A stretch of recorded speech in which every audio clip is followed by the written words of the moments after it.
ಇದು ಫ್ರೀಡಂ ಟಿವಿಯ master exclusive. ಗೃಹಲಕ್ಷ್ಮಿಯಲ್ಲಿ ನಡೆದಿದೆ ಬಿಗ್ ಗೋಲ್ಮಾಲ್.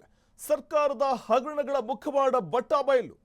ಸಿಎಜಿ ರಿಪೋರ್ಟ್ನಲ್ಲಿ ಸ್ಫೋಟಕ ಮಾಹಿತಿ ಲಭ್ಯವಾಗಿದೆ. ಕೋಟಿ ಕೋಟಿ ಸಾರ್ವಜನಿಕರ ಹಣ ಗೋಲ್ಮಾಲ್ ಆಗಿರುವಂತಹ ಕಥೆ ಇದು. ಗೃಹಲಕ್ಷ್ಮಿಯಲ್ಲಿ ನಡೆದಿದೆ ಬಿಗ್ ಗೋಲ್ಮಾಲ್. ಸರ್ಕಾರದ ಹಗರಣಗಳ ಮುಖವಾಡ ಬಟಾಬಯಲಾಗಿದೆ. ಸಿಎಜಿ ರಿಪೋರ್ಟ್ನಲ್ಲಿ ಸ್ಫೋಟಕ ಮಾಹಿತಿಗಳು ಲಭ್ಯವಾಗ್ತಾ ಇದ್ದು, ಕೋಟಿ ಕೋಟಿ ಸಾರ್ವಜನಿಕರ ಹಣ ಗೋಲ್ಮಾಲ್ ಆಗಿದೆ. 225 ಕೋಟಿ ಅಕ್ರಮ ನಡೆದಿದ್ದು ವಿವರಣೆ ಕೇಳಿದೆ ಸಿಎಜಿ. ಸರ್ಕಾರದ ಮಹತ್ವಾಕಾಂಕ್ಷೆಯ ಯೋಜನೆ ಇದು, ಗೃಹಲಕ್ಷ್ಮಿ ಯೋಜನೆ. ಬ್ಯಾಂಕ್ ಖಾತೆಯೇ ಇಲ್ಲದವರಿಗೆ ಕೋಟಿ ಕೋಟಿ ಜಮೆ ಮಾಡಲಾಗಿದೆ. ಖಾತೆ ಇಲ್ಲದ 23,262 ಫಲಾನುಭವಿಗಳಿಗೆ 46.52 ಕೋಟಿ ಸಂದಾಯವಾಗ್ತಾ ಇದೆ. ಬರೋಬ್ಬರಿ 42.52 ಕೋಟಿ. ಒಂದೇ ಅಕೌಂಟ್ಗೆ 19,000 ಹೆಸರು ಲಿಂಕ್ ಆಗಿದೆ. ನಿಯಮಬಾಹಿರವಾಗಿ ಹರಿದು ಹೋಯಿತು ಸಾರ್ವಜನಿಕರ ಹಣ. ಇದು ತಾಂತ್ರಿಕ ದೋಷನ, ವ್ಯವಸ್ಥಿತ ಲೂಟಿನ? ಇದು ಸರ್ಕಾರದ ಗಮನಕ್ಕೆ ಬಂದಿರಲಿಲ್ವಾ? ಇದು ಫ್ರೀಡಂ ಟಿವಿಯ ಮಾಸ್ಟರ್ ಎಕ್ಸ್ಕ್ಲೂಸಿವ್.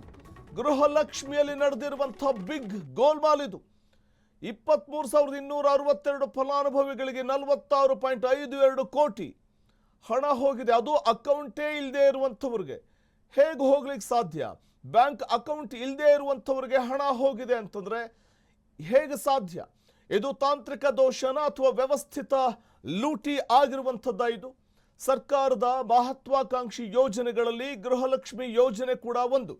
ಮನೆಯ ಹಿರಿಯ ಯಜಮಾನಿಗೆ ಮಾಸಿಕವಾಗಿ ಕೊಡಮಾಡಲ್ಪಡುವಂತಹ 2,000 ರೂಪಾಯಿ ದುಡ್ಡಿದು. ಆದರೆ ಒಂದೇ ಒಂದು ಅಕೌಂಟ್ಗೆ 19,000 ರೂಪಾಯಿ ಹೋಗಿದೆ. ಆ ಹೆಸರು 19,000 ಹೆಸರು ಲಿಂಕ್ ಆಗಿದೆ ಒಂದೇ ಅಕೌಂಟ್ಗೆ. ಅದು 46.52 ಕೋಟಿ ರೂಪಾಯಿ ಫಲಾನುಭವಿಗಳಿಗೆ ಹೋಗಿರುವಂತಹ ಹಣ. ಖಾತೆಯೇ ಇಲ್ಲದಂಥವ್ರಿಗೆ ಈ ಹಣ ಹೋಗಿದೆ ಅಂತಂದ್ರೆ ಹೇಗೆ ಸಾಧ್ಯ? ಇದು ಫ್ರೀಡಂ ಟಿವಿಯ ಮಾಸ್ಟರ್ ಎಕ್ಸ್ಕ್ಲೂಸಿವ್. ಇದು ಬಿಗ್ ಸ್ಕ್ಯಾಮ್ಗೆ ಮುಖ್ಯಮಂತ್ರಿಗಳೇ ನಿಮ್ಮ ಉತ್ತರ ಏನು? ಈ ಮಟ್ಟದ ಒಂದು ಬಿಗ್ ಸ್ಕ್ಯಾಮ್ ಆಗಿದೆ ಅಂತಂದ್ರೆ ಅದಕ್ಕೆ ಉತ್ತರ ಏನು? ಮಹತ್ವದ ಗ್ಯಾರಂಟಿಯಲ್ಲಿ ಏನಾಗ್ತಾ ಇದೆ? ಫಲಾನುಭವಿಗಳಿಗೆ 46.52 ಕೋಟಿ ಸಂದಾಯವಾಗ್ತಾ ಇದೆ. ಬರೋಬ್ಬರಿ 46.52 ಕೋಟಿ ರೂಪಾಯಿ. ಒಂದೇ ಅಕೌಂಟ್ಗೆ 19,000 ಹೆಸರು ಲಿಂಕ್ ಆಗಿದೆ. ನಿಯಮ ಬಾಹಿರವಾಗಿ ಹರಿದು ಹೋಗಿರುವಂಥದ್ದು ಹಣ. ಇದು ತಾಂತ್ರಿಕ ದೋಷನ ಅಥವಾ ವ್ಯವಸ್ಥಿತವಾಗಿ ನಡೆದಿರುವಂತಹ ಲೂಟಿನ? ಅದು ಸಾರ್ವಜನಿಕರ ಹಣ. ಸಾರ್ವಜನಿಕರ ಹಣ ಒಂದೇ ಅಕೌಂಟ್ಗೆ, ಅದು ಬ್ಯಾಂಕ್ ಅಕೌಂಟ್ ಇಲ್ಲದೆ ಇರುವವರ ಹೆಸರಲ್ಲಿ ಹೋಗುತ್ತೆ ಅಂದ್ರೆ ಒಂದೇ ಬ್ಯಾಂಕ್ ಖಾತೆಗೆ 19,000 ಹೆಸರುಗಳು ಲಿಂಕ್ ಆಗಿದೆ. ಹೇಗೆ ಹಾಗಾದ್ರೆ? ಯಾರಿಗ ಹೋಯ್ತು ಹಣ? ನಿಯಮ ಬಾಹಿರವಾಗಿ ಹರಿದು ಹೋಗಿರುವಂಥದ್ದು ಹಣ.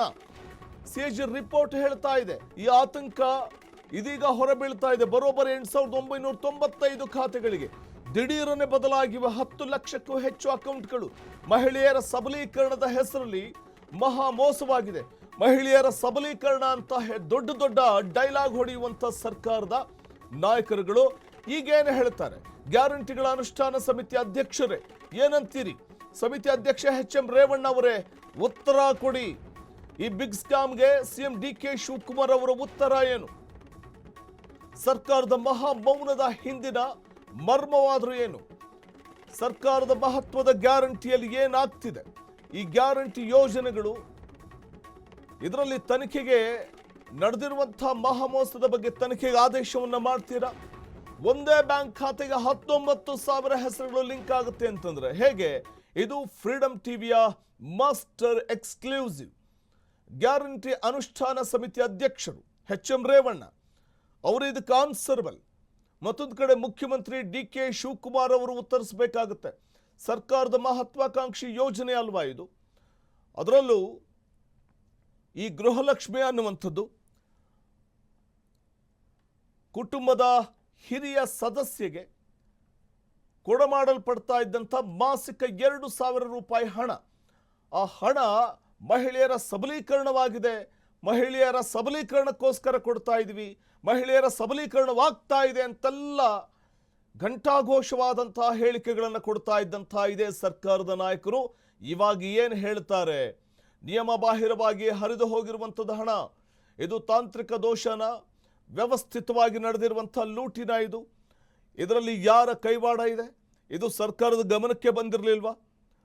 ದೊಡ್ಡ ದೊಡ್ಡ ಡೈಲಾಗ್ಗಳನ್ನು ಮಹಿಳೆಯರ ಸಬಲೀಕರಣದ ಬಗ್ಗೆ ಮಾತಾಡುವಂಥ ಇದೇ ನಾಯಕರುಗಳು ಈಗ ಏನು ಹೇಳ್ತಾರೆ?